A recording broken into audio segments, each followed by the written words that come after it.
অলৌকিক সূরা শুনতে যাচ্ছি, যে সূরাটি শোনার ২৪ ঘন্টার মধ্যেই গায়বীভাবে মনের আশা আকাঙ্ক্ষাগুলো পূরণ হতে শুরু করবে। সূরাটি শুনতে শুনতে আপনারা যা চাইবেন তাই কবুল হবে ইনশাআল্লাহ।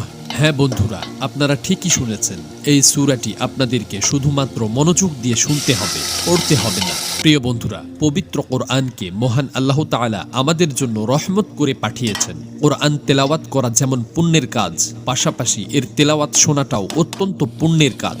যেই ঘরে কোরআন তেলাওয়াত করা হয় সেই ঘরে অনবরত মহান আল্লাহ তাআলার রহমত বর্ষিত হতে থাকে। আর এই কোরআনেই রয়েছে সকল সমস্যার কার্যকরী সমাধান। প্রিয় বন্ধুরা, যারা কোনো কঠিন সমস্যা বা বালা মুসিবতে আছেন, কোনোভাবেই মনের আশা পূরণ হচ্ছে না, সংসারে ঝামেলা বা অশান্তি লেগেই আছে, অভাব অনটন ও দারিদ্রতায় ভুগছেন, অসুস্থতা আপনাকে দুর্বল করে ফেলেছে, তারা কষ্ট করে নীরবে এই অলৌকিক শক্তির সূরাটি শুধুমাত্র